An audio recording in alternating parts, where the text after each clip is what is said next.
begin with that breaking news. A state of emergency declared in East Tennessee, where massive wildfires have forced thousands to evacuate. Parts of Gatlinburg and Pigeon Forge are under mandatory evacuation orders as dozens of buildings burn. News Channel 5's Matthew Torres has been following the latest all-night force out of Pigeon Forge. And Matthew, you know, the National Guard's being called in. This is a massive effort to save this resort community. A lot of people are kind of losing hope. You see and feel that sense of kind of defeat almost just from the people who live here. I just caught up with some of them at the gas station who are just trying to figure out what to do next. They live here in Sevier County. They want to go back to their homes, but the main roads to Gatlinburg, they are shut down right now, and it's going to remain shut down for quite some time. I mean, look at the smoke right now. This is what you can see kind of weaving through the fountains, and something that we saw even worse last night.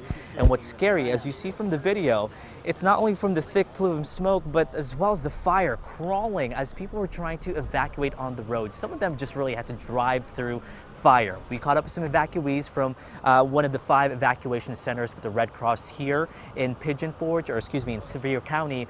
They said this is a horrifying night. They have not seen this. Some of them, people have been here all their lives, have not seen anything like this before. So they've seen something, you know, in California, videos of that nature, but to think to happen here in East Tennessee, that is something that they are trying to get their minds around right now. So if you come back out here live, it's now giving us, with the sun coming out, kind of that orangey yellow look, but we do have T-Dot passing through. From the distance, I hear a fire engine making its way here. Earlier today, we saw some flames from up the mountains, and so it's not dying down anytime soon. We did see some rain. The wind kind of lightened, but not enough to slow down this fire. And unfortunately, 14,000 people who had to evacuate, including tourists, are kind of evacuated, stranded in the meantime, either waiting to see if all of their stuff are destroyed, which we're told 100 homes and more than 100 structures, including businesses throughout Sevier County, have either been damaged or destroyed. Reporting live in Sevier County, Matthew Torres, News Channel 5. All right, Matthew, thank you. Mandatory evacuation orders remain in effect, and right now those areas include Minette Park, Park Vista, and Ski Mountain.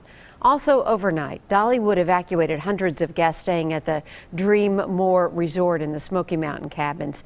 Sevier and Greene County schools are closed today, and they will remain closed until we get a notice. We will let you know about that. And at this point, thousands of people have been evacuated from the city of Gatlinburg, including Lauren Pugh. She and her family had just arrived at a cabin near Dollywood when that order came down. We finally got down to the main road. There was a cop at the bottom who, you know, he was honestly scared and freaking out himself. He was saying people have got to get off of this road because, especially the road that we were on in particular, he said when that tree falls and blocks the road, he said, we can't get up to y'all. Can you imagine, what if this was you trying to drive your family out of this, the fire scene right there? Thankfully, she and her family got out okay. So far, no major injuries have been reported, and damage reports, of course, are still rolling in. Tima told us a little earlier, Gatlinburg is destroyed. Not sure about the aquarium, but unfortunately, we're afraid that possibly the aquarium is destroyed as well. We are continuing to follow this breaking story, and we will continue to bring you live updates all morning long. You can find the latest information on our Twitter and Facebook pages and on our website, newschannel5.com. Breaking news here in the mid-state as dozens of people were forced out into the rain overnight as flames ripped through an apartment complex in Dixon. Let's check in with News Channel 5's Alexandra Cohen. She's been on scene all morning. And Alexandra, I know you had a chance to talk to some of the people who had to evacuate.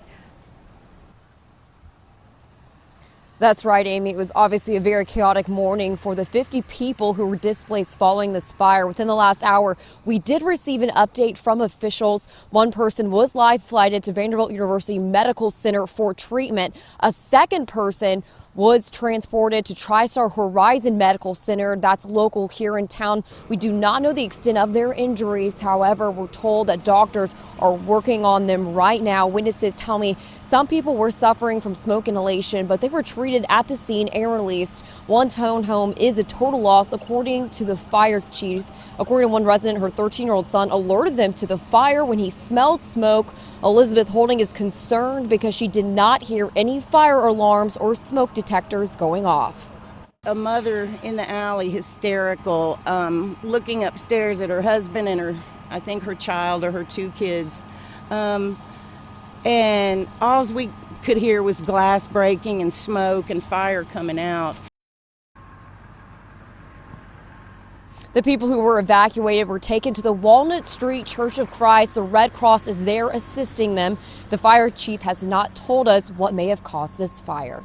Reporting live in Dixon, Alexandra Cohen, News Channel 5.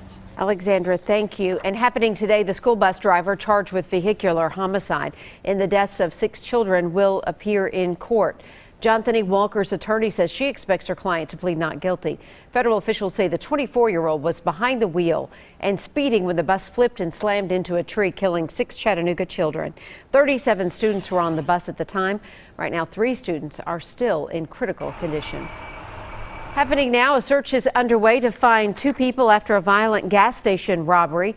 This surveillance video comes to us out of Shelbyville at the Hops Express on Union Street.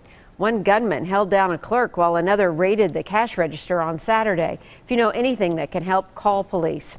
An update now on that animal hoarding situation in Clarksville. Animal control pushing for the DA's office to prosecute the homeowners after nearly 60 animals were rescued from a burning house. The owners were out of town at the time. 54 dogs, 2 geckos were rescued. Sadly, more than 10 other animals died in the blaze. Officers say it's a prime example of illegal breeding.